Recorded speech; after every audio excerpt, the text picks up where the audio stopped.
আসসালামু আলাইকুম ভিউয়ার্স, সবাইকে স্বাগত আমার চ্যানেলে। তো আজকে আমরা পাস্ট টেন্স সম্পর্কে আলোচনা করব। তো এর আগের পার্টে প্রেজেন্ট টেন্স সম্পর্কে আলোচনা করেছিলাম।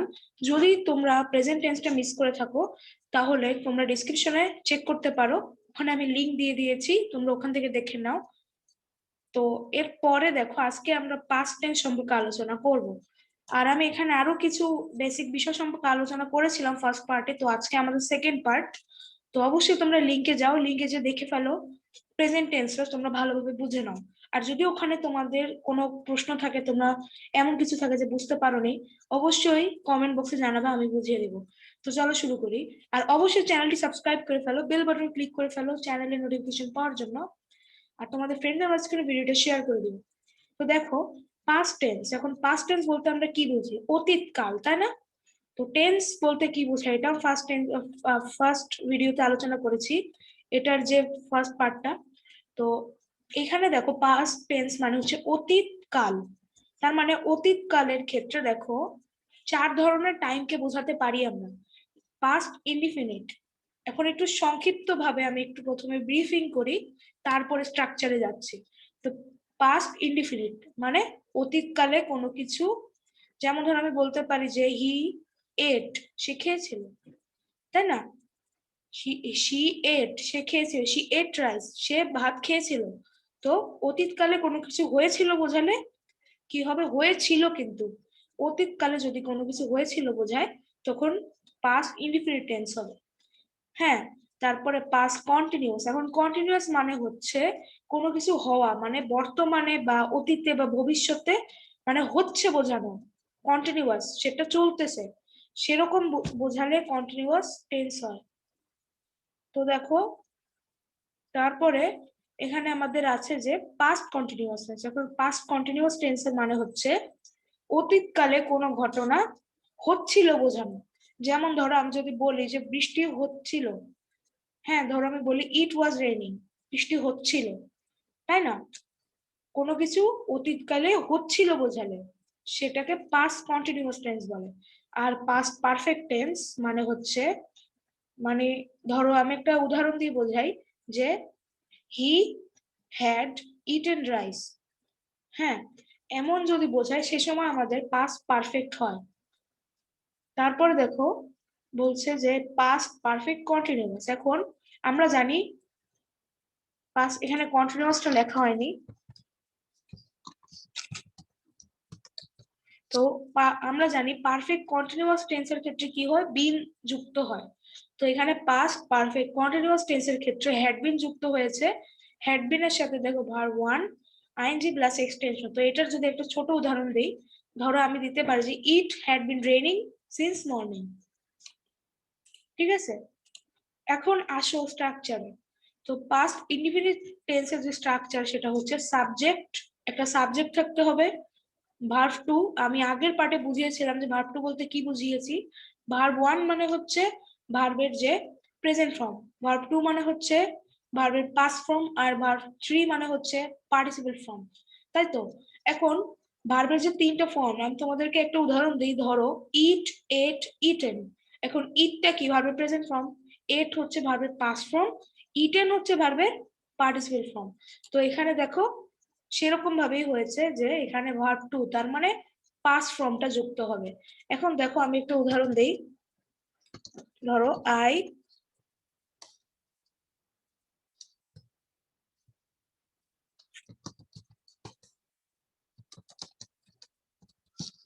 হ্যাঁ এটা যদি আমি দেই, দেখো এখানে আই এট অ্যান অ্যাপেল, আমি একটি আপেল খেয়েছিলাম, তাই না? আমি একটা আপেল খেয়েছিলাম। তো এখানে আই হলো সাবজেক্ট, এটটা কি? এট হচ্ছে এই যে ভার্বের যে সেকেন্ড ফর্ম বা পাস্ট ফর্মটা বসেছে। আর এট অর্থাৎ ইট এর যে পাস্ট ফর্ম সেটা হচ্ছে এট, এখানে এট বসেছে। আর অ্যান অ্যাপেল মানে বাকি অংশ বা এক্সটেনশন। এখন তোমরা আমাকে প্রশ্ন করতে পারো যে এখানে অবজেক্ট কেন আমি লিখি নাই? এটাও আমি ফার্স্ট পার্টে আলোচনা করেছি। এখন অবজেক্ট লিখি না, এর মূল কারণ হচ্ছে অনেক অনেক সেন্টেন্স আছে যেগুলোতে অবজেক্ট থাকে না। তো যেগুলোর ক্ষেত্রে অবজেক্ট থাকে না তখন আমরা কি করব? ধরো একটা সেন্টেন্সে অবজেক্ট নাই কিন্তু বাকি অংশ আছে, তখন আমরা কি বলতে পারি না যে অবজেক্ট না থাকলে সমস্যা কি? এক্সটেনশন বা বাকি অংশগুলো তো বসানো যায়। তো ওই জন্য আমি একবার এক্সটেনশন লিখেছি তোমাদেরকে বোঝানোর জন্য। ধরো অনেক সেন্টেন্সে অবজেক্ট থাকে না, সেই সময় আমরা বাকি অংশে বসাবো। তো আই এট অ্যান অ্যাপেল, এখানে সাবজেক্টও আছে, তারপরে ভার্বের সেকেন্ড ফর্ম বা পাস্ট ফর্ম আছে, আর অ্যান অ্যাপেল হচ্ছে বাকি অংশ। তার মানে পাস্ট ইনডিফিনিট টেন্সের ক্ষেত্রে একটা সাবজেক্ট থাকতে হবে, সাবজেক্ট তো সবগুলো থাকে, কিন্তু এখানে ভার্ব টু থাকতে হবে, অর্থাৎ ভার্বের পাস্ট ফর্মটা ইউজ হবে আর বাকি অংশ। এখন আসে পাস্ট কন্টিনিউয়াস টেন্সের ক্ষেত্রে। হ্যাঁ, এখন এটা আরেকটা উদাহরণ দিতে পারি, ধরো ইট রেইনড, বৃষ্টি হয়েছিল।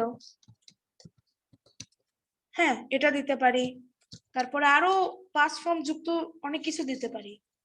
দিতে পারি যে he played football, he play football, আর কি অনেক কিছু দেওয়া যায়। হি প্লেড লুডো, লুডো, এগুলো আর কি দেওয়া যায়। এখন দেখো, মানে এখানে অবশ্যই কি ভার্বের পাস্ট ফর্মটা ইউজ হতে হবে। এখন আসি পাস্ট কন্টিনিউয়াস এর ক্ষেত্রে। তো কন্টিনিউয়াস এর ক্ষেত্রে আমি যেটা বলেছিলাম যে পাস্ট কন্টিনিউয়াস মানে হচ্ছে অতীতকালে কোনো কিছু হচ্ছিল বোঝানো। এখন দেখো পাস্ট কন্টিনিউয়াস টেন্সের স্ট্রাকচার অনুযায়ী আমাদেরকে কি করতে হবে, প্রথমে একটা সাবজেক্ট থাকতে হবে, সাবজেক্টের পরে অক্সিলারি ভার্ব বা সাহায্যকারী ভার্ব হিসেবে কি থাকবে, ওয়াজ বা ওয়ার, তাই তো। এখন ওয়াজ কখন ইউজ হবে, ওয়াজ ইউজ হবে আই এর ক্ষেত্রে, আর থার্ড পারসনের ক্ষেত্রে আমরা ওয়াজ দেব।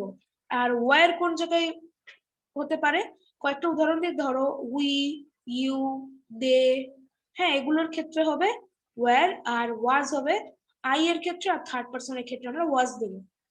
তো আসো এবার আমি একটা কন্টিনিউয়াস টেন্সের উদাহরণ দিই, পাস্ট কন্টিনিউয়াস। হি ওয়াজ, সহজ সহজ উদাহরণ দিচ্ছি তোমাদের বোঝার জন্য। হি ওয়াজ ইটিং রাইস।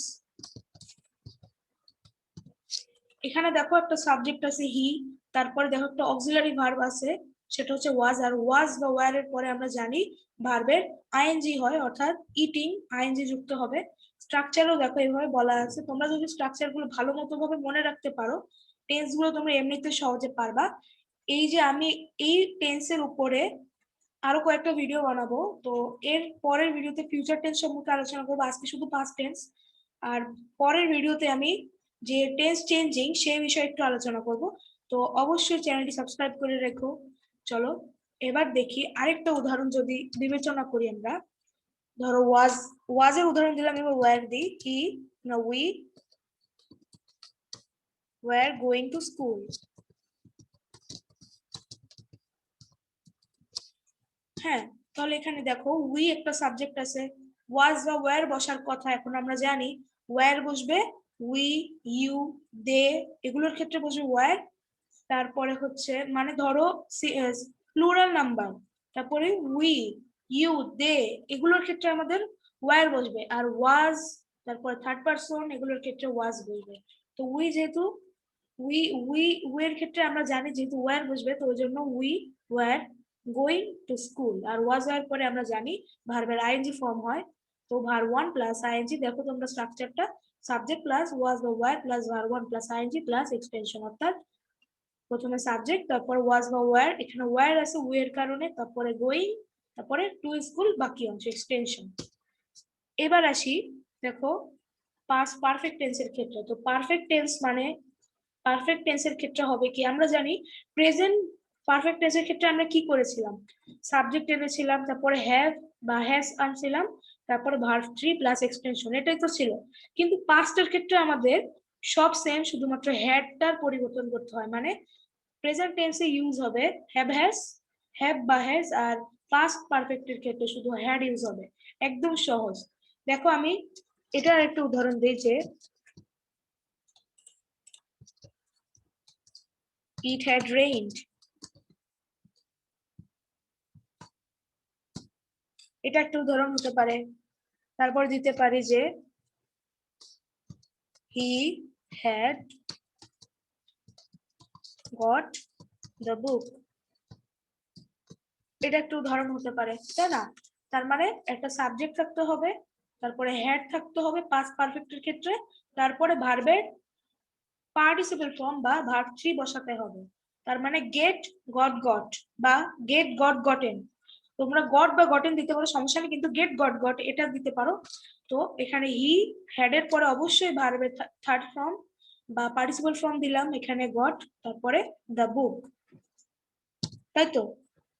এখানে আর দ্য বুক তো এক্সটেনশন। হেডের ক্ষেত্রে এটা একদমই সহজ, শুধুমাত্র প্রেজেন্ট টেন্সে আমরা হ্যাভ বা হ্যাজ ইউজ করতাম, এখানে শুধু হ্যাড ইউজ করবো, আর কোনো চেঞ্জ নাই। তো দেখো এখানে এবার আছে পাস্ট পারফেক্ট কন্টিনিউয়াস টেন্স। তো পাস্ট পারফেক্ট কন্টিনিউয়াস টেন্সের ক্ষেত্রে তো এটা আরো সহজ। ধরো আমি এটা এমন দিলাম যে he had been reading book, এটা দিতে পারি, he had been reading book. তারপর তোমরা চাইলে আরো কিছু এক্সটেনশন যোগ করতে পারো। তো দেখো এখানে কিন্তু স্ট্রাকচার অনুযায়ী কি থাকতে হবে, পাস্ট পারফেক্ট টেন্সের ক্ষেত্রে আমরা বুঝবো কিভাবে এটা কেন পাস্ট পারফেক্ট টেন্স। এখানে দেখো হ্যাড বিন আছে, হ্যাড বিন আছে, তাই এটা পাস্ট পারফেক্ট টেন্স। আর হ্যাড বিন আমরা জানি বিনের পরে ভার্বের আইএনজি ফর্ম হবে। তো রিডিং আমাদের প্রেজেন্ট টেন্সেও কিন্তু ছিল, প্রেজেন্ট পারফেক্ট কন্টিনিউয়াসে কি ছিল, he has been reading book, তাই না। একদম সেম, এখানে শুধু হ্যাড হবে। তো পাস্টের ক্ষেত্রে শুধু আমরা হ্যাড বসায় দেবো, এখানে হ্যাভ হ্যাজেরও কোনো ঝামেলা নেই, শুধুমাত্র হ্যাডই হবে, সবগুলোর ক্ষেত্রে হ্যাড হবে। তো he had been reading book. দেখো একটু স্ট্রাকচারটা, প্রথম হলো সাবজেক্ট, হি তো সাবজেক্ট, হ্যাড বিন তো আমরা সূত্র অর্থাৎ স্ট্রাকচার অনুযায়ী আমরা বসাচ্ছি, হি হ্যাড বিন। এবার আসো রিডিং, রিড হচ্ছে ভার্বের প্রেজেন্ট ফর্ম, প্রেজেন্ট ফর্মের সাথে আইএনজি অর্থাৎ রিডিং, আইএনজি রিডিং প্লাস বাকি অংশ থাকলে ভালো, বসায় দিব, না থাকলে নাই। তো এটাই হচ্ছে আমাদের past perfect continuous tense. Past perfect কন্টিনিউয়াসে had been plus verb one plus ING হবে, আর বাকি অংশ পাস্ট পারফেক্টের ক্ষেত্রে সাবজেক্ট থাকতে হবে, হেড থাকতে হবে, ভার্বের থার্ড ফর্ম থাকতে হবে, আর এক্সটেনশন। পাস্ট কন্টিনিউয়াস এর ক্ষেত্রে সাবজেক্ট, তারপরে আছে ওয়াজ বা ওয়্যার। আর ওয়াজ কখন বসে, আই এর ক্ষেত্রে, থার্ড পারসনের ক্ষেত্রে। ওয়্যার বসে উই, দে, তারপরে হচ্ছে ইউ, প্লুরাল নাম্বার এগুলোর ক্ষেত্রে। ইটের ক্ষেত্রেও কিন্তু ওয়াজ বসে, হ্যাঁ। তো ওয়াজ আর ওয়্যারের তো বললাম যে কোথায় কোনটা বসে, এটার পরে ভার্বের প্রেজেন্ট ফর্মের সাথে আইএনজি প্লাস এক্সটেনশন। আর বাকি যেটা আছে past indefinite tense, past indefinite টেন্সে হলো সাবজেক্ট থাকতে হবে, ভার্ব টু বা ভার্বের পাস্ট ফর্ম প্লাস এক্সটেনশন। তো আশা করি তোমরা বুঝতে পেরেছো। না বুঝলে অবশ্যই তোমরা আমাকে জানাবে কমেন্ট বক্সে, আর অবশ্যই চ্যানেলটি সাবস্ক্রাইব করে ফেলো। তো আজকে যেখানে বিরতি নিচ্ছি, আসসালামু আলাইকুম।